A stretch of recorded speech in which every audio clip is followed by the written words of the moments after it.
Assalamu alaikum wa rahmatullahi wa barakatuhu to all of those that are joining and will be joining throughout this discussion today. As I did tell you yesterday, I will be speaking to a guest tomorrow, and you may have seen on my Facebook and Instagram and other social media platforms that I'm with Janab Ustad Mohammed Asad Ali today. Hafizahullah Ta'ala, very active and multi-talented individual, as you will see within this discussion today. And you are well aware of the personality that is sharing the screen with me today. But before we get into all of that, I will start with tilawat so we can formally begin. And this tilawat is from Surah Mulk for those that would like to follow along. أعوذ بالله من الشيطان الرجيم بسم الله الرحمن الرحيم فلما رأوه زلفة سيئت وجوه الذين كفروا وقيل هذا الذي كنتم به تدعون قل أرأيتم إن أهلكني الله ومن معي أو رحمنا فمن يجير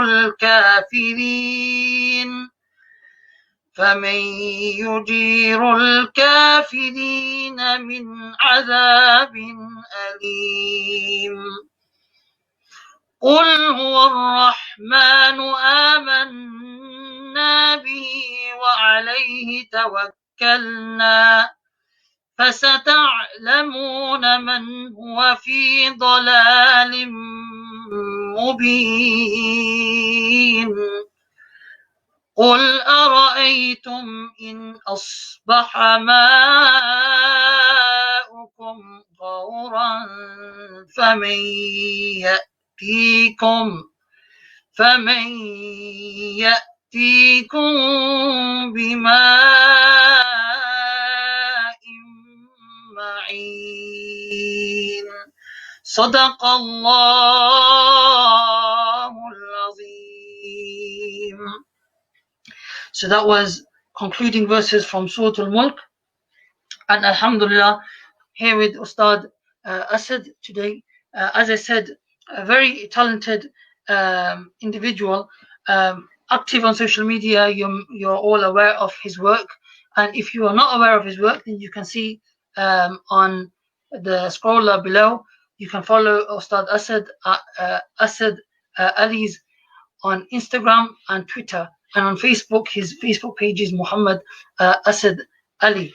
Alhamdulillah. So, Ustad Sahab, Assalamu alaikum. How are you? Wa alaikum assalam wa rahmatullahi wa barakatuh. I'm good, alhamdulillah. How are you? Alhamdulillah. Well, it's been some years since we've reconnected, spoken Yes, to you I have. personally, because we had that time in Jamia Al Karam, short but very sweet, alhamdulillah. And we've gone our ways, but alhamdulillah, we've reconnected today. Alhamdulillah, it's always good to connect, alhamdulillah. Of course. And that's what this platform is about, to speak to different people, to reconnect with them, to connect with them. And as I was yesterday speaking to Sheikh Ali Al-Said from Canada, and today with Brother Asad, and then in the next couple of weeks, I'm planning to have another interview for you lined up. So do watch out for that. But more of that in the next coming days. Tell us a little about yourself, Hafiz Saab, your journey, your first step. Obviously, you come from a Ilmi family as well. Your father, Allah subhanahu wa ta'ala bless them, preserve them. Tell us about your journey. So, Bismillah ar-Rahman ar-Rahim, Bismillah walhamdulillah wa salatu wassalamu ala rasulillah wa ala alihi wa ashabihi wa nittaba al-huda. Amma ba'd. So, I grew up in a very, I was very lucky to grow up in a household which was very invested in the deen. Alhamdulillah, my father and mother have been serving the deen for over 25 years in one city in Sheffield. So I grew up like this, and of course, with a household like this, we we and even still until today, my father would lead the jama'ah at home. So prayer and all these things were something which weren't, alien to me at all. I grew up praying. I grew up, reading Quran. I think I memorized the 30th juz when I was about 6 years old. Because alhamdulillah, we used to recite a lot at home. I began teaching at a very, very young age, in fact, because we have a madrasa back in Sheffield. So I began teaching at, I think, around the age of 8 or 9. I was actually teaching kids. There's actually videos of me reprimanding students for not reciting properly. So Alhamdulillah, I was very well connected with the Quran and with of course Salah and all of these things, with the Deen in general. And Alhamdulillah, my father would take me to different mahafil all around the country, different gatherings to recite Naat, for example. And Naat was a forte of mine, I suppose. I started off with my elder brother, who's like my ustad in vocal. He's my vocal coach basically. Yeah, he'll still say to me now. He goes, "You started too high there. Or you did this or you did that." So we used to recite together. His voice broke. He stopped because our voices didn't complement. I continued and I followed it through. But having said all of that, I actually lived a very normal childhood. I was doing hifs throughout. But my hifz journey wasn't as the same as probably the way people would do hifz, where they'd go to a madrasa and they'd like sit for 2 years and just learn it. It was very, very different for me because I was with my, studying with my parents. So like, how parents generally are with their children. My dad was very lenient actually. It was my mom who, pushed me through. But some days I'd read my Quran, some days I wouldn't. But I lived a normal childhood in the sense that I went to a state school. I played cricket up to semi-professional. I loved football. I was in love with sports, and then all the general things that normal young guys would do growing up. Obviously, I think Alhamdulillah, I think we were the lucky generation who didn't grow up with mobile phones until obviously slightly later on. So I remember like when I was young, I remember I get flashbacks of us going bike riding with our friends, going out, staying out till Maghrib, and then mum calling us in saying, "Oh, it's too late," etc., etc., and come back in, all of that, all of that stuff. So Alhamdulillah, it wasn't just the sense that I was sort of locked up in a household where it's just deen, but I saw a lot of the world even whilst being young. I mean, I chilled out and all of that stuff. Alhamdulillah. And then I was inspired by my father because I really enjoyed traveling with him to different gatherings, and the way he would meet scholars. And my father is a very hospitable man. He would and we've come across, subhanallah, like some of the greatest scholars that have lived in our time, because whenever they would come to the UK, my father would host them, as he himself was also an imam. So from the likes of Mufti Azam Pakistan, Sharaf Saib, all of these people, they would come and they would come to our house, and my father would actually take them out. I think my father would. There's pictures of them and some great scholars like in the Peak districts and stuff like that. Sheikh Nazim Adil Hakani rahimahullah ta'ala, he came to Sheffield once. And whilst I was a very young boy, he carried me. There's so many stories, there's so many pictures of us when we were young as well. Alhamdulillah. So I think the barakah was there, even with the exposure that I had with the family, etc., etc. I mean, at the end of the day, that's not everything. You can't just live off that. So you have to make a name for yourself. Of course, it reminds us of the story of our teacher Qibla Pizal Sab and their noble son Mukhtiar Sab, when because the father of Qibla Pizal Sab was also a great sheikh, and when Maulana Bakhtiar Sab went to show their father, he said, "Oh, you didn't tell me about your father." Qibla Pizal Sab said to Maulana Bakhtiar Sab, he goes, "We don't live off anybody's name.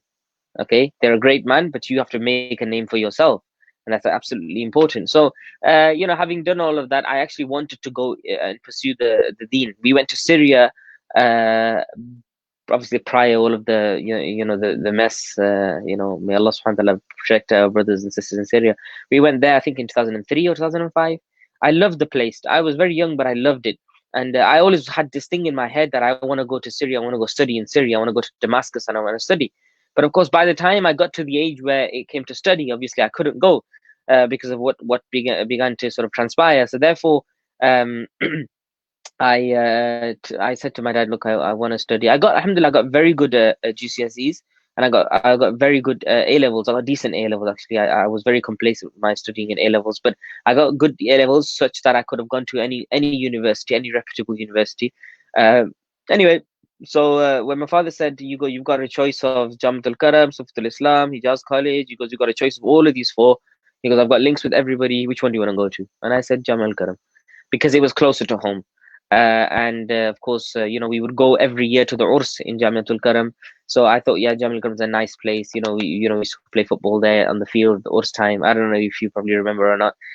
So I said, let's go to Jamiatul Karam. And then from there, my formal education began such that, alhamdulillah, I did my hifz. I knew bits and bobs. We studied philosophy at A level. I remember me and you discussing like when you were studying Sharh al-Aqaid at the time, you were saying, we're doing this, Juz alladhi la tajazza. I was like, yeah, we did this in philosophy, and all these sort of concepts, which is good, alhamdulillah. And I won't forget them times.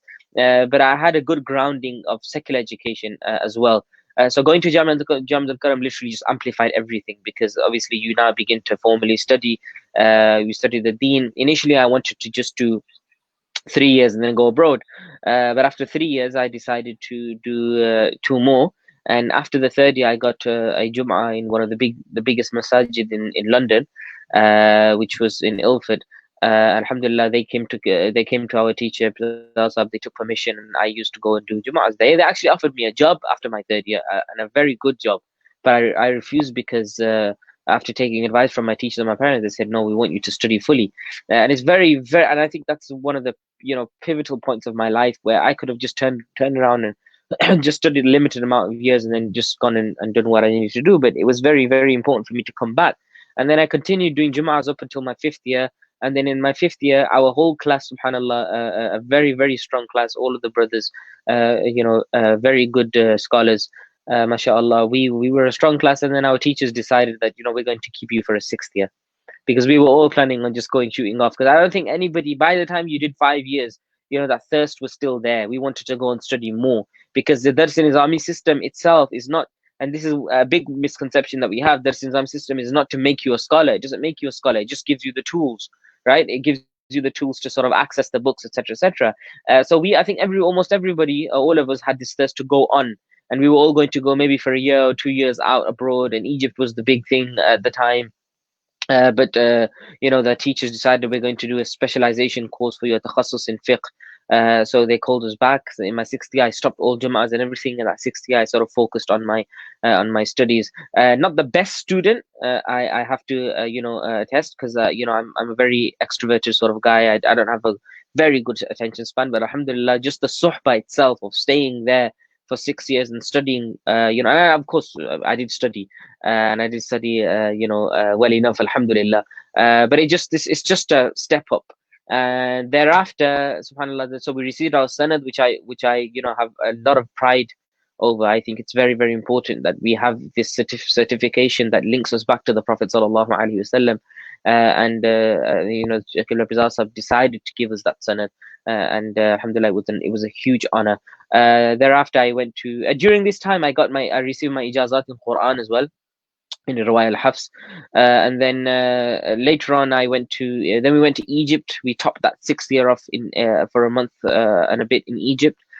We sat with the top shuyukh of Al-Azhar there. We studied with them. We took classes from them, and it was a really good time. Then I came back, and then I decided, well, I want to go out again. I actually, once you get the chaska of traveling again and studying, and studies are never enough. So I decided then to go back to Egypt, but life took a very different turn for me, and I ended up studying in the blessed city of Medina al Munawwara, and ended up going there and living there, alhamdulillah. And it's probably the best decision I made in my life, to go and study in Medina al Munawwara. And I changed completely when, just there, living there for, almost 8 months, I think. It wasn't even long, but it was just the environment and everything there. I reflected a lot, because one of the problems is that, as Bulesha mentions, pad ilm hazar kitaba par apna apna padya. So it's very important that once you study all of these books and everything, start to really ponder and reflect. And there were a lot of events in my life that took place where I had to ponder over and deep over and try and rectify myself. And alhamdulillah, it was an amazing, amazing, amazing time there. Sitting under the shade of the Green Dome, of the Prophet sallallahu alaihi wasallam. So I studied there, and then that's it really. And now I'm back here in the UK. And in between, I met you first. I think I met you the first time in 2010 at the NUD competition, GNAA, I believe. Yeah, And I was very, very taken back by the beauty of your voice, mashallah. But like I said, during that time, subhanallah, like I've done all sorts, here projects here, there, and everywhere, alhamdulillah. So that's basically my journey. Alhamdulillah, it's been a very fruitful and a very rich journey. Seems like you haven't wasted a single moment there, because there's a lot going on within that.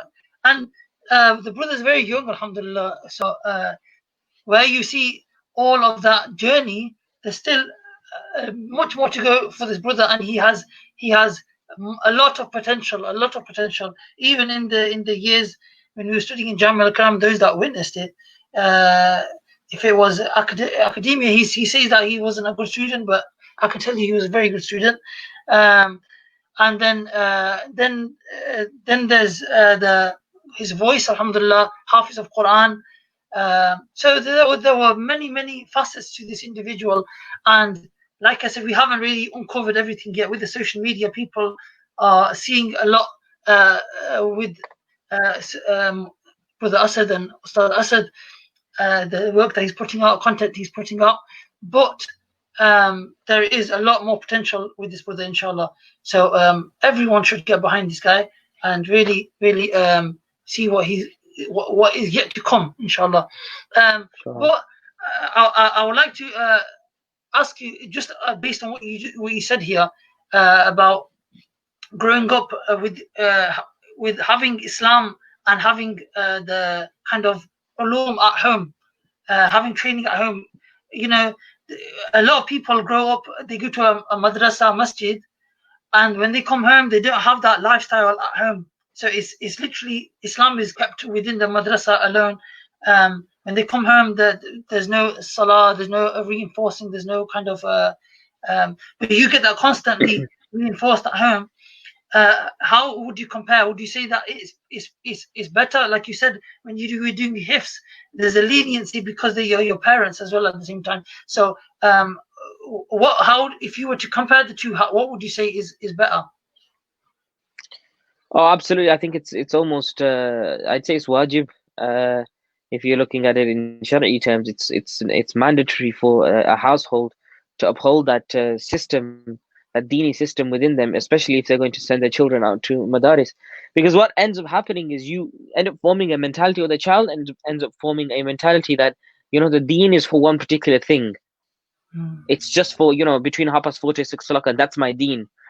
And then later on you see that come through in life. It transpires in life where the deen becomes a subject.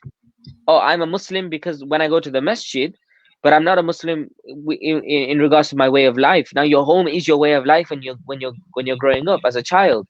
If your home is your way of life when you're growing up, then that needs to be done properly, such that Islam is has been sieved throughout your childhood. So it's very important for parents to understand that. And I mean, the smallest and the easiest thing is prayer, yani salah. The parents actually have to make an active effort to pray, okay, and pray in front of their children, so they understand that, okay, what are my parents doing? And then later on they'll understand that, oh, my parents did it, so therefore I will do it. Okay, that's the smallest of things. And then there's just general things as well, because prayer actually is between you and Allah subhanahu wa ta'ala. It's just general, the way things are at home, the way you treat your spouse as a mother and a father, for example, or as wife and husband, how you treat your spouse, and what effect that will have on children. Because they will look at your mother and father and they will think, oh, sorry, they will look at their own mother and father and they will think, why are they fighting for? Why are they arguing? I don't think I can't remember even until this day where I saw my mom and dad argue with each other in front of us. Like, and of course, between a husband and wife, you're always going to have disagreements, but they never did. So we saw that. And so the life at home, the mahol at home, as they say, the environment at home needs to be uh, as the environment would be in any madrasa, masjid, or whatever. It needs to be sort of drowned in this concept of understanding the deen and love for the Prophet sallallahu alaihi wasallam. Yeah, absolutely, absolutely. And even if you were to give an example of a seed, then you put the seed in, fine. The madrasa is putting the seed in, the ilm is putting the seed in, but there has to be that environment for that seed to grow properly and in Absolutely. fertile land or whatever it is. So this fertile land is this home that we need to create that hall for the children. Absolutely. So now, inshallah, I would like to ask. You had studies uh, from a very young age. People usually start studying formally, properly when they get to Jamaica, when they get to that college age, when they start getting curious about Islam. Um, what advice do you have for that early student of Islam who's just stepping into the academic side of Islam? And also, the question that comes with this is, what do you have for what advice do you have for those graduates that have just finished their formal studies and now wanting to serve the community? You can answer this question all together, or you can do it one after the other as you please, inshallah. Going, I mean, starting a formal education, i.e., I'm assuming you're saying if a person wants to start studying their Fard Ain, for example, or like where you're talking about going into the Nizami, for example. Oh, well, you can separate the question if you like, but I Okay, was referring to Dars Nizami. okay. So, I mean, it's again, it's very, very important that anybody who's listening, it's very important by a young age, you know your fard ulum, and that obviously will depend on your upbringing and who you're exposed to, and which scholars are locally there for you to take from, or even online in this day and age. But so that's very important. But when going into formal studies, don't go in, or when going into, say, for example, an alim course, or an advanced course of the Islamic sciences. Don't assume that you'll end up becoming a scholar. And this is a big issue that or you have to renew your intentions all the time. And of course, this is mentioned by the great Sufi of the past, that muhasaba is important, self-reflection is important. You should aspire to become like a scholar, absolutely, because that's of course your aspiration, and these people are your inspiration. But don't think or don't assume that it's going to you just going through a course will enable you to become a scholar. It doesn't work like that. Because you going through a course, there are many examples even in front of us, me and you can attest to this, that are people who went through the system and didn't really learn anything at all. They just went through the system.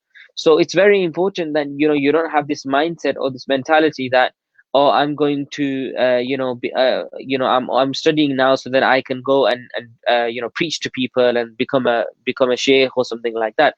Rather, when you study, your mentality should always be that I'm going to do it just to know about Islam myself, or to well, so it's very easy to say, oh, to rectify myself. That's a nice, it's nice on the tongue. Oh, I'm going to do it because I'm learning for myself, Anna. Okay, that's very easy to say, but actually, it's easier said than done, because once Yes. you're getting into it, you pick up something. If in your mind you think to yourself like, oh wow, subhanallah, this is the greatness of Allah, when you're reading the Quran, for example, or this is the greatness of the Prophet sallallahu alaihi wasallam when you're studying the seerah, for example, that's literally where it should stop for now.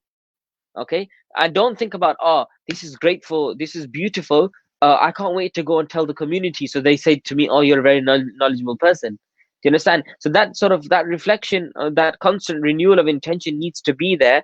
Okay, and not to assume that you're going to become a sheikh or you're going to become a scholar, because it never works like that. Many people who think that, then they eventually sort of after a couple of years, they think to themselves, oh, this is not for me. There were many people who came, with us. They came and studied, and they dropped out after a while. And the reason was because they came with this expectation that, after 2 or 3 years, we'll know everything. But it doesn't work like that. It's like, as you said, the analogy of the seed. Okay, it takes a long time. You've got to work on yourself as well. And an alim is not an alim because he knows a lot of information. Like Imam Malik rahimahullah says, "Inna al-ilma laysa bikathrat riwaya." Okay, that indeed knowledge is not mass transmission. Lakin, what does he say? وَإِنَّمَا الْعِلْمُ نُورٌ. Okay, knowledge is a light. يَجْعَلُهُ اللَّهُ فِي قَلْبِ الْمُؤْمِنِ. which Allah subhanahu wa ta'ala places in the heart of a believer. So your intention should be, I'm coming to gain this knowledge, this light, okay, which Allah subhanahu wa ta'ala will put in my heart, not to just know so many things. So that's it's a perfect example of like Google. Otherwise, it's not, you actually don't need to go through a Dars Nizami system, okay, to know a lot, because you could just go on Google and find almost everything in this day and age. But what's important is the suhbah, the companionship that you have with great people like your teachers, for example. That's very important. So don't go with this mentality either that I'm just going to learn books. Rather go with this mentality that I'm going to go and sit with scholars so that I can become like them. Okay, I can accompany them and become like them. That's why there were many time with me, we had students who would literally constantly just be in the books 24/7, and they wouldn't make time for anybody else. But then you had those students who would come and sit with their teacher during tea time, for example, and just have discussions. These things were, honestly, for me, these things were probably the most important parts of my studying journey. Otherwise, Quduri and Sharh al-Wiqaya and Kanz al-Daqaiq or Hidayah or Al-Ikhtiyar, all of these books you can study probably later on. That's not an issue. What's important is make the most of the time that you're there with the teachers. That's what's important. And finally, the last advice I would give to the people going in is, everything that you learn, apply it back to the Quran. And I did this when I was studying, and I didn't do this. I didn't really share this, but I would like to do this. But probably because of my exposure to the Quran so much, that when you're studying, for example, a lesson like fi'l al-madi al-majhul, which is duriba, where the subject has been taken away. Okay, if the subject has been taken away, there's a reason why the subject is taken away. For example, you have so if somebody and the example that our teacher gave us, and I don't want to put this into a grammar lesson, but there's a really important thing, lesson behind this. Somebody, your friend breaks the window in class. Okay, the teacher wasn't there. Okay, now your teacher comes in and goes, who broke it? Now, so you can either say, my friend such and such broke it, or you can say, oh, or the teacher comes in and says, what's happened? Okay, you can either say, my friend such and such or Hashim broke the window and snitch on him, or you can say the window broke. Oh, so I don't know, the window broke, for example. Why would you hide the subject? The reason why you would hide the subject is because you don't want to snitch on your friend. Just to say, and that basically is a crux of what the ma'ruf and majhul is. So in the Arabic in the Arabic language, the subject is hidden. Now take it back to the Quran. Why does Allah sometimes use this verb, for example? The reason why Allah uses this verb is because Allah wants us to think about the subject. That's why when Allah says أَفَلَا يَنْظُرُونَ إِلَى الْإِبِلِ كَيْفَ خُلِقَتْ, He didn't say كَيْفَ خَلَقَ اللَّهُ لَهَا. Okay, so do you not look at the camel and how it was created? Now the first thing that should come into your mind is, who created it? Okay, so, and the same thing with, why does Allah say خُلِقَ الْإِنسَانُ ضَعِيفًا and not خَلَقَ اللَّهُ الْإِنسَانَ ضَعِيفًا? Okay, so even these small things that you could just pick up, okay, even that's the second lesson, man. It's like literally the second lesson of Sarf. When you link it back to the Quran, okay, then you start to pick up these things. And if you can constantly link back your subjects to the Quran, because as we were told, the Quran is the makhdum and all of these other funun are the khadimun.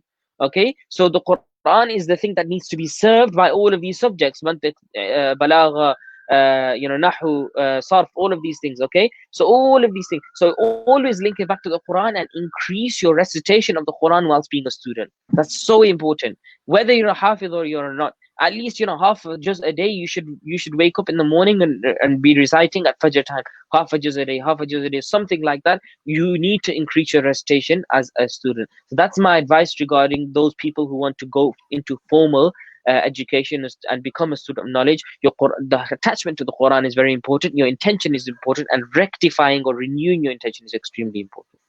And there's a second question, of course. Yeah.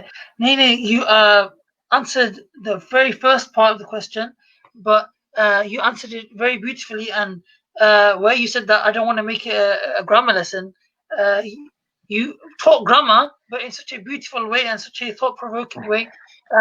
And this is exactly what I want this session to be. I don't want it to be strict on a certain topic and we can't go this way and that way. It's us a conversation happens very informally and very raw, just as we please, inshallah, and it's dictated by my host, not my guest in any sense. He's a host, inshallah, and he can dictate this conversation as he pleases. But what is important here, which is I can reflect on my own years in studying, was that you get so involved in the books, the Funoni texts, the the grammar, or and it becomes very dry, because not that Islam is dry in any way, but because of the way we're approaching it, it becomes very dry, and we lose that connection with the Quran itself. We're constantly reading the books. Okay, we need to do the homework, we need to do this ibadat, we need to do this, we need to do that, and we forget that we need to read the Quran as well and link it back to the Quran. So that was absolutely amazing. Now, for those people that have graduated, you've referred to this as well, that you need to constantly remember that you're a student and you are trying to learn Islam for yourself first before you try to go and preach to everybody else. And it's very difficult to do that, because as soon as you start studying the first term, half-term holidays, you come back and everyone's calling you, Maulana Sahab, Maulvi Sahab, when are you going to start teaching? And it's straight away, all these alama and sheikh and all of these things are thrown at you straight away. So it's very difficult. But once you have done a graduation, once you've studied one course, two courses, whatever it is, do you think there is a need for the graduates to have some kind of further training? You yourself went to Medina Sharif and studied there, and then you did more years in Jami al-Karam as well, which is obviously very blessed. Some people don't get that opportunity to do that. Maybe their funds are running out, or whatever it is. They have things that are pushing them or pulling them back home, where their circumstances are such.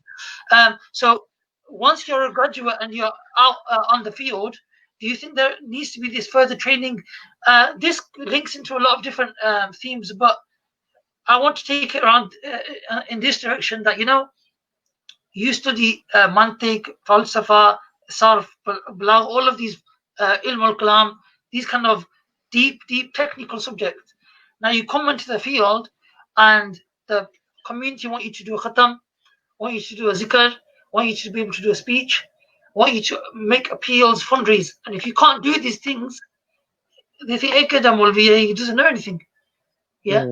So is it that the expectations of the community are wrong, or is the training wrong? Or once that person has done his training, there needs to be this further training where he learns counseling, mental health, and things that are relevant to the community more.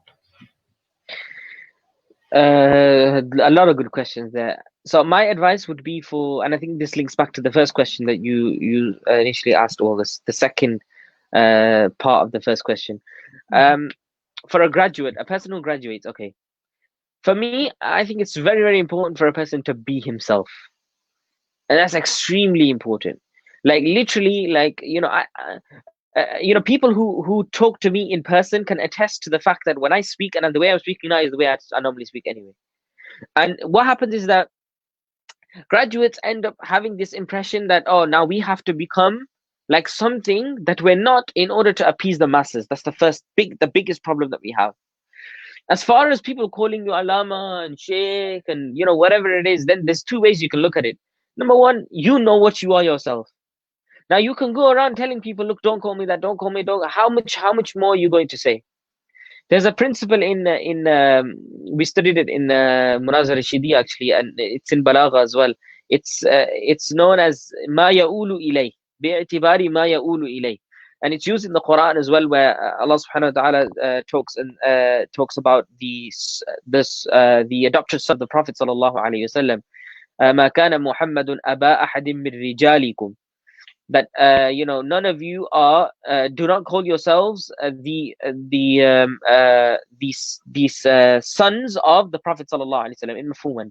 Okay, but at that point, Zayd, who was the adopted son of the Prophet sallallahu alaihi wasallam, was not a man; he was a walad, he was a boy. But the reason why Allah said rijal is because bi'tibari ma ya'ulu ilay, he was going to become a man. So on the basis of that, because he was going to become a man, Allah used the word rijal. The same way, if your aspiration is to become a scholar, and somebody is going to say, oh, Allama Sahab, Sheikh Sahab, whatever, then just take it, bi'tibari ma ya'ulu ilay. I'm going to become a scholar, inshallah, because that's what I'm working towards. Okay, fine. You don't need to go around saying astaghfirullah, astaghfirullah. As long as you know your reality. The biggest problem is humility has become an exercise which we need to publicize. Why are you publicizing humility for? Like, humility is between you and Allah. You doing all of this and astaghfirullah, and tying your hands and saying, no, no, no, astaghfirullah, मैं कोई शेख नहीं हूँ, मैं कोई अल्लामा नहीं हूँ, मैं तो बस तालिब इल्म हूँ. You can say all of that. But that's not real humility. That's you trying to publicize humility. Okay, if a person actually says astaghfirullah from his heart when somebody says allama sab, okay, and he says astaghfirullah, that's enough humility. You don't have to say it out loud so that everybody thinks that you're humble. Okay, and humility also is not to this is one of my teachers taught me this. It's a beautiful quote, okay, in Medina al-Munawwar. He said humility is not to dismiss the merit but to recognize the source. Now, throughout my years of studying, when somebody would say to me, mashallah, Hafsab, you've got a beautiful voice. We were so programmed to say, astaghfirullah, no, I haven't. But if Allah has given me a beautiful voice, why am I going to dismiss the merit? Alhamdulillah, I have a beautiful voice. But who's given me the beautiful voice? Allah subhanahu wa ta'ala has. It's not anything. I haven't earned it. Like, I didn't earn it. So that's what's important. So the first advice I would give to any graduate is, don't be something that you're not. And there comes in the second part, because if you are not a speaker, or if you are not good with social media, or if you're not good with these things, you don't really need to go into it. If you've graduated, you've definitely got a quality within you. Okay, you can't go through the Nizami system without having a quality. You must have some sort of quality. And if your quality is writing, you work towards writing. Go into writing. If your quality is speaking, then go into speaking. If your quality is teaching, go into teaching. If your quality is to do other things on the side, go into that. Now, as far as what the community expect from you, because they want you to do du'as and khatam and these things like this, then you have to sort of, with these things, they are inevitable. You have to accept the reality. Okay, so therefore you still have to train yourself to do the bare minimum. Doing a khatam is actually, for some people maybe quite difficult, but if you train yourself to do it, it's not the hardest thing in the world. Okay, leading salah, leading janazah, and all these things, you're trained to do that in Jamiatul Karam anyway, or in any institution anyway. So these are almost like, things that, okay, fine, I'll do these things because you should be able to do them things. They are very bare minimum things. But as far as if somebody's pushing you to get into that full time, then say to him, look, this is not my field. I'm a teacher and I want to work on on my thing like that. So you just have to know yourself, which is very, very, very important. Know what you're good at. Okay, and then don't let go. At the end of the day, you're going to go back into the society which expects you to do something. Don't let them down either. You have to still do something for the community, for the society. So it's really, really important to understand the balance. Don't turn around and say, no, I'm just going to go into hiding because I can't speak at all, so I'm never going to speak. No, you still need to speak. People are going to expect you to do that. If you don't speak, because the Prophet sallallahu alaihi wasallam, even in the seerah, if you look at it, he didn't do many khutbahs at all. He didn't do many khutbahs at all. The khitabat that the Prophet sallallahu alaihi wasallam gave are not many. He was a teacher. إِنَّمَا بُعِثْتُ مُعَلِّمًا. Okay, he taught, but that doesn't mean he didn't give khutbahs. Of course, he gave khutbahs. Okay, so maybe it's not your quality to do something that your community expect, but you still have to, go into it or do it. Okay, but just don't, fully, submerge yourself into that thing. Rather, understand the balance. But that's why it's very, very important to know yourself. And if you have not figured yourself out after 5 years of study, 6 years of study, 4 years of study, 3 years of study, then there's an issue. Then go away and study yourself. Know about yourself, know about your temperament, know about what you're good at and what you're not good at, and then try and focus on that. That's what that's the best, probably the best advice that I can give to a graduate.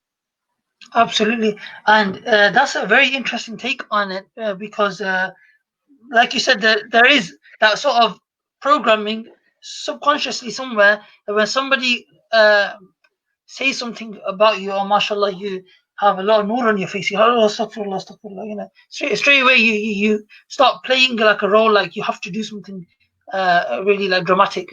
Yeah. Uh, but you're right in the sense that you're going to go that direction anyway. People are going to say what they say. You can't control what they say. You can only control what the reaction that happens within your heart. So Absolutely. you need to focus on yourself. And another beautiful thing that you said there was you have to really listen to yourself. You know, when you're exercising and you got other people exercising and you really want to pick up those weights just like everybody else is picking up the weights, you've got to listen to your body. And somebody that deals with back problems on a daily basis, he knows that quite well, that you have to listen to your own body. And similarly, when you are graduating, you have to listen to your own body, in the sense you have to listen to your own talents. You have to see who you are, not what everybody else is doing. And okay, this guy's gone on YouTube and got 1,000 likes, and now I've got to do it as well. If I'm not a Maulvi, Mm, I'm not a scholar. yeah. So don't try to become a scholar based on what other people's expectations are. You are it now. That's it. Whether people call you Allama or they don't call you Allama, that's, you are what you are. Or whether they call you Hafiz, Sheikh, this, you not become it just because they've called you it. There is something that you had inherently within yourself. And that's absolutely beautiful, mashallah. Now, some courses will focus more on the speeches, focus more on, there will be different courses that will be specialized in specific sort of things, like Jamia Akram scholars are known as for doing certain type of or known for something specially, and then in different places there might be the accreditation, the qualification, the courses that the books that you've studied is completely different, is varied in different courses. As opposed to if you go to a study in school, secondary school, you go GCSEs, wherever you've studied GCSEs, the accreditation is 100% the same. The job Hmm. opportunities, the opportunity you have with that accreditation is the same. But that isn't when it comes to Nizami, though everyone is labeled Maulana Sahib, but your years are different, books are different, training is completely different.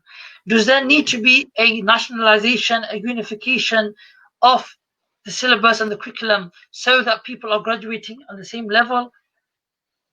Or what would you say about that? I think the concept's nice. It's a nice concept, but I don't think, I think the way things are fine. I mean, each place has its own taste, and it's fine to have their own taste. It's a nice concept. Maybe at the base level there should be some sort of thing, but even then, like, say for example, you go to one institution or the other institution, pretty much you're gonna learn the same sarf and nahu, except that it'll be through different books. You're still gonna end up knowing the same stuff. So in that sense, there is a unification. As far as like specialization is concerned, and then as the Ottomans would say, here we don't. They said in our madaris here we don't judge a fish, it's a bit on its ability to climb a tree, and we don't judge a monkey on its ability to swim. Okay, so and that's the same thing with any institution. The institution or the teachers will look at a particular student and or students and see their qualities and help them enhance in their particular qualities. I don't think that there should be something equal, because if everybody's a I don't know, if everybody's a Mufti Mek, or if everybody's a Sheikh Asrar, or if everybody's a Sheikh Aslam, or if everybody's, I don't know, something else, or whatever, scholars that you listen to, whatever, then what happens is that you can't have the same sort of thing. Everybody has their own flavor. Okay, and that flavor needs to be sort of amplified and enhanced. Okay, we don't need to do this one thing. I think this is the way you've asked the question. I hope I've Absolutely. answered it correctly, but I don't think that there's a need to make everything level. Rather, I think everybody has their own sort of fields that they should go into. Yes, I do agree that when people go into their own field, then they should play by their own field. Don't dip your fingers in other people's pies. Okay, so if you're a mufti, stay with fiqh. Okay, don't start talking about complex kalam issues. If you're a muhaddith, for example, don't start talking about fiqh issues. Okay, you can obviously to the base level, that's fine, but I'm talking about the complexity, the Mhm. complex sort of levels. And that's why it's very important to know your level and know your go by your pay grade. Don't play above your pay grade. So if you've studied 3 years as an imam, okay, don't start answering questions on Facebook or Instagram or something like that if you haven't, say for example, specialized in a particular part of fiqh, because it becomes, then why are you going to do that? Because at the end of the day, you're going to just you're going to end up making blunders, and somebody's going to, and that happened with me even in Ramadan. There was some people who were answering questions. Unfortunately, like, I don't think they, they could access the source or anything like that. I mean, I have to have personal done. Maybe they studied afterwards. Okay, I don't know that. But obviously, some of the questions they were giving were against the Muftabi of the Hanafi school, for example. Then people would have to come to me, and they would refer them to me, and I'd be like, look, this is sort of the answer. And then it becomes like a sticky situation. But I think everybody wants to do it because it's a good thing and people like it. But you need to play at your own level. If you've become an imam after 3 years, then do your imamat and stick to your imamat. If you become a mufti, then stick to your. I'm not a mufti. I don't write fatwas, official fatwas and handama everywhere. I'm just doing a small job, a small service where there's armies coming to me, general people. Honestly, if there's a student of knowledge that comes to me and asks me a question, or I know who's studying, for most part of the time I say, go and ask your teacher. Now, I'm here for the people who don't have access to a teacher. I'm here for those people who don't have access to their local imams. And I've made that very clear on my Instagram, for example. I put a post up saying, my job is not for those people who have access to imams, have access to their own teachers. Okay, if you want to get clarification, that's different. Oh, sheikh or whatever they call me, we're struggling on a nahu masla, can you help me out? Okay, that's fine, I'll help you out on that. But when it comes to these masail or stuff like that, I go, look, if you've got a sheikh, if you've got a particular teacher, you go with him. I'm not going to go become everybody's sheikh now. I'm just here to help those people who don't have that sort of, help. That's my aim. And that's what people need to understand. Play by your own level. Don't try and supersede your level. Otherwise, that's where the problems can occur. Absolutely, absolutely, and it's nice that you've given that clarification, because there are you can easily get tempted when you've got a massive following, and especially if you're face to face. If you're in at the event and somebody asks you a question, these like Q&A sessions at the end and stuff like that, and it's very easy to start compromising on who you really are and start playing the game a little bit. But it's just as important as it is to know what you know. It is important to know what you don't know as well, and say that, look, I don't know these things. You can Yeah, straight up. I mean, signpost them on top of people. yeah, as they say, nusful ilm la adri. So half of knowledge is to say I do not know, and that's important. I mean, we learned that so well with Qibla Piz Asab during tea times when we used to ask him a fiqh question, and obviously, like, it's quite obvious that Qibla Piz Asab knew. But when students would ask them fiqh questions, Piz Asab would turn around and say, "Look, I don't know. I'll go and ask your fiqh teachers." Because for Qibla Piz Asab, for the sheikh of the institution who's taught the teachers is telling us, "I don't know." The reason why he was telling us that is obviously he knew. The reason why he's telling us that is to go to the correct person who's in that field. I'm currently writing that right now. Okay, I'm just going to write. Unless it's a very basic mas'ala, or like the almost, how many fard of wudu are there? That's fine. Anybody can answer that. But we're talking about certain masail. So I remember during tea time when students would ask, the sheikh, oh, so what's your opinion, or what's the hukam of this? And the sheikh would say, go and ask your fiqh teachers. So that's extremely important for us to understand. And it doesn't hurt, saying I do not. Well, it does hurt. Saying I do not know. But this is what's important, because one of my teachers when studying in Medina al-Munawwara, he said to me, change your heart with your hand.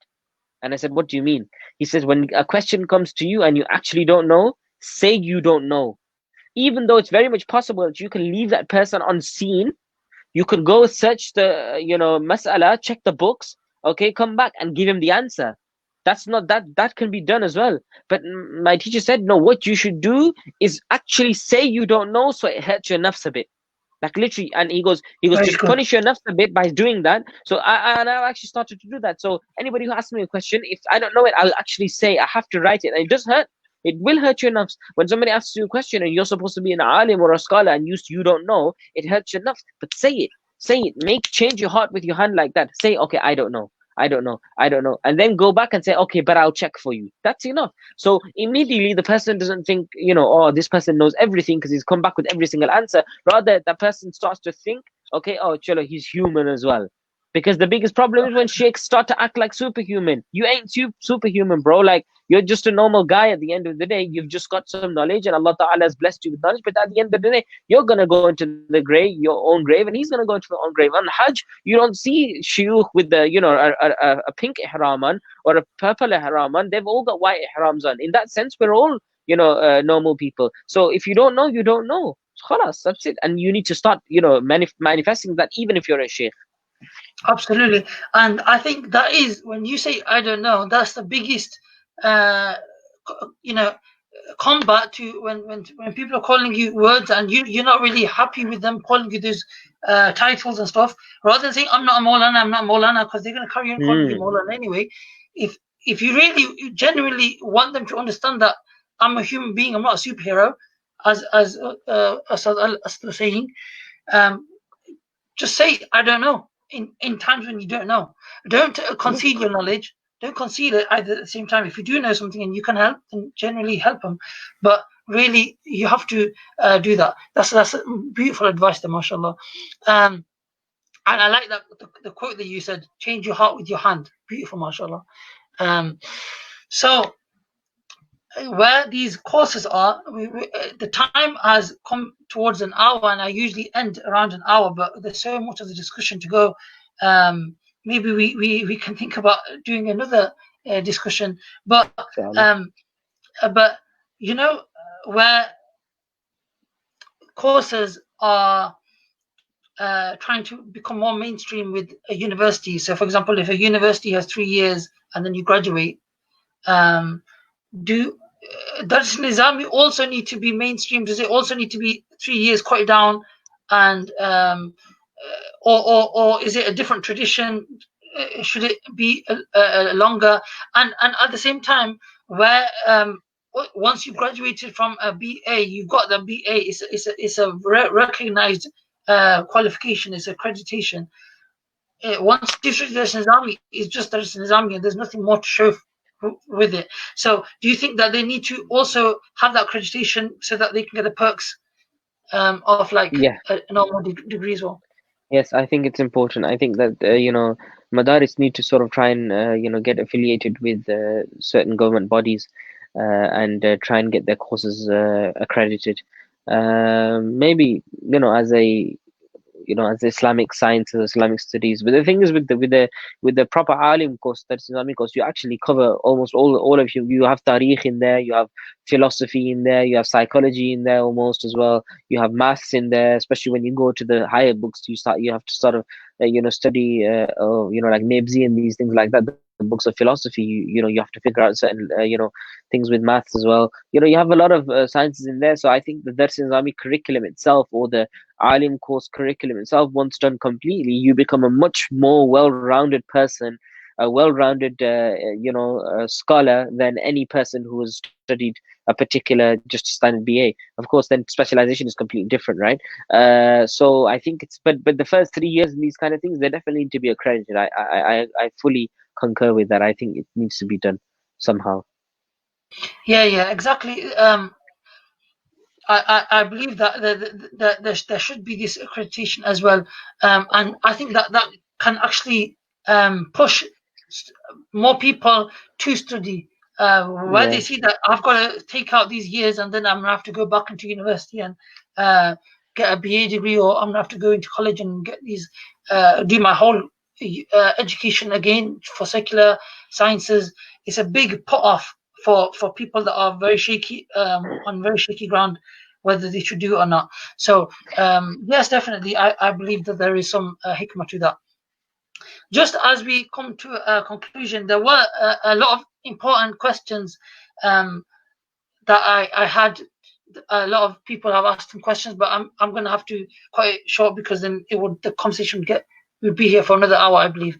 Um, um, so I do apologize for those people that have asked these questions, but uh, just as we're leaving, I feel that there is a need, just to satisfy the community, to hear from your voice some nasheed, something, so that they get that aspect of you as well.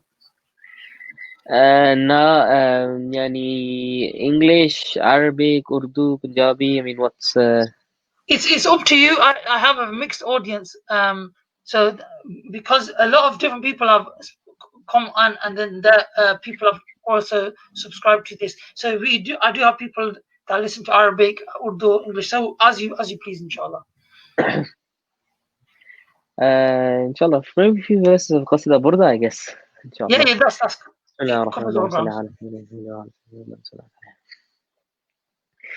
مولاي صل وسلم دائما أبدا على حبيبك خير الخلق كلهم.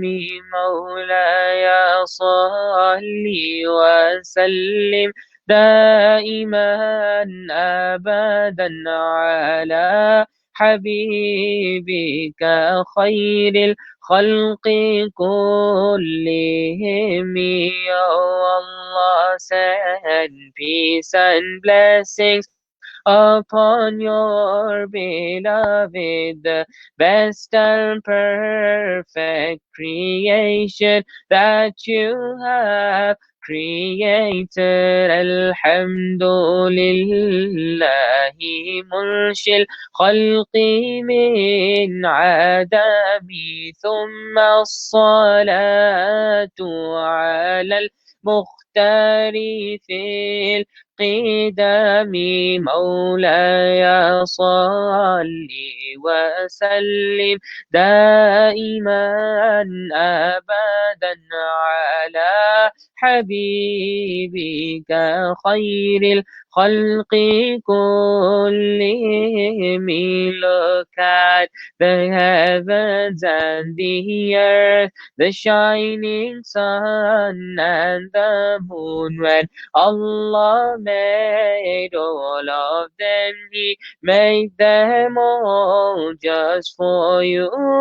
Zameen o Zaman तुम्हारे लिए, मकीनो मकान तुम्हारे लिए, चुनीनो चुना तुम्हारे लिए, बने दो जहां तुम्हारे लिए. Look at the heavens and the earth, the shining sun and the moon. When Allah made all of them, He made them all just for you. There is no one like you. There is no one who's the same. So merciful is your nature, and so high is your name. All the prophets and messengers are in need of you. They all take sips from your ocean and desire to serve you.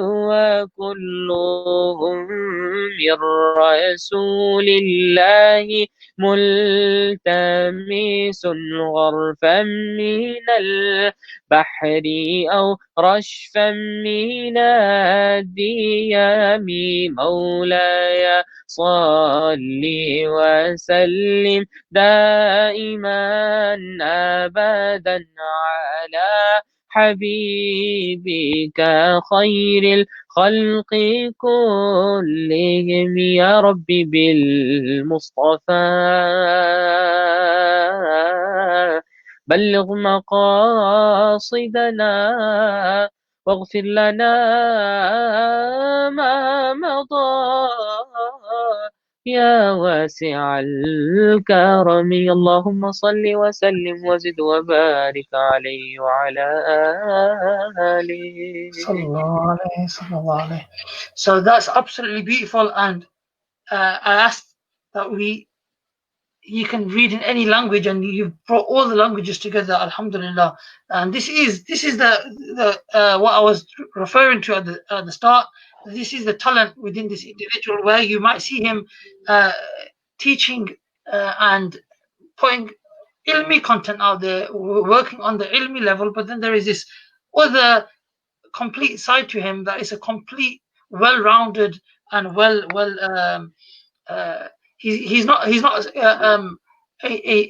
munshid just by passing like myself, but he can do quite a lot in that field as well, alhamdulillah. And I believe that these things like this. I don't know if they already are, but they need to be professionally recorded as well, so people can benefit from that. It would be very nice. I can imagine a lot Inshallah, of children. one day. Uh, yeah, yeah. You know, like for children, when they're learning, Yeah, they can learn through that, inshallah, as well. Um, definitely. um, I'll obviously give you the platform to speak whatever you want to say if there's any final words. But uh, these interviews that I've held with different individuals from the community, some sheikhs, some scholars, some education people in education, some nadkhans. Uh, do you think we can expand it further? I've spoken to people in mental health. So do you think that we really can take it further? People have asked me, what are your Absolutely. motives? So where would you like to see these interviews go? What direction? Get inspirational people on, people that you only probably want to listen to somebody who inspires you or motivates you. Otherwise conversations happen everywhere. Millions of conversations around the world are happening. There's only certain conversations that you want to get involved into, and that depends on the people that are talking. So you need to find people that people. Maybe I think you should listen to the people that actually, or speak to the people that actually listen to this and say, who would you like us to bring on?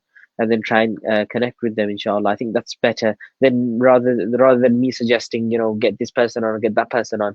I think it's better that the people that are actually listening at the moment, you can speak to them. Perhaps maybe they can drop it in the comments or something. Look, who we want to speak to. We want you to talk to this person. We want to know about this person. Then maybe, obviously, if it's possible and if you can facilitate it, then sure, get that done. And if not, then just do your mazrat and say, unfortunately, we can't get that person on. He's too busy, for example. But that's probably the best advice, or the best way I could say, inshallah. Absolutely, no, that makes a lot of sense as well because we're trying to cater, we're trying to serve the community Yeah. through this as well. So it would be Mhm. nice to get a response from the community as well. So yeah, those that are watching, those that are listening, do comment below. Do speak to Hafsab. Do speak to me privately, and we'll try to work with that, inshallah. Um, just before we finish, are there any other words from you about what you're doing currently, how people can access you? I know the pages, social media are on the I screen. think I Anything else you noticed want? I noticed in the beginning, but I think you made a small little typo there. It's actually ASAD, not two A's. I think you put Asad in there, but it's fine. It's Sorry, Adi. It's I okay. apologize. Yeah, and I didn't want to impede it. It's okay, but you can find me on obviously the Instagram, Twitter, and Facebook. I used to use Snapchat. I don't really use Snapchat anymore. Here or there I do, but not mainly. But you can find me on there, inshallah. I'm doing some online courses at the moment, and I'm currently working during the lockdown. I'm working on the online course. I'm doing a Farda Ain course, which is really important, i.e., the essential knowledge that a person needs to know. So we started off with the first module, which is purification. Alhamdulillah, it's been very successful. At the same time, I'm looking to set up a guided reading course of the 30th juz. That's what I'm working on at the moment, where we can go through the last sort of surahs, the ones that we recite normally in salah. Go through an analysis of them. So this will be more for intermediate to advanced people, students, i.e., students of knowledge. Even if there are people that have graduated, they could also benefit from it. So where you're going through each word and focusing on the vocab and all these things. So I'm setting up that course at the moment. So I've got a few online courses, but they're all on my social media. Sort of, I've promoted it all over. My Instagram is probably the most active because I've got more followers in there. So obviously I give back to whatever I can. But the rest of it's also there. So inshallah, maybe you can follow me on there and make dua for me, because that's the most important thing. I'd much rather want your sincere du'as than your followers, to be honest, because you don't work without du'as, and you can't get anywhere without people's du'as, especially your parents and your teachers. So that's probably the final words that I'd like to say. Barakallah fikum. Ji, absolutely. Inshallah, du'as are with you always, my brother. And inshallah, whatever way we can facilitate, this platform is still growing, but inshallah, this platform is designed for people to promote. Like you said, that we want people from the community to give their suggestions as well. But at the same Yep. time, some people but may not have a voice, but they have a lot to say and a lot of good to Yeah. be said. That could be raised awareness for. this is what the platform is for. So inshallah, with that, I will take your salam, and I will take the salam from all the community as well. Do watch out for my next one. It's a very important one as well. So maybe in the coming week or so, I will have that out for you as well. Assalamu alaikum. Thank you for having me on. Barakallah feekum. No Thank you worries, for of having me on. course. Assalamu alaikum. Assalamu alaikum.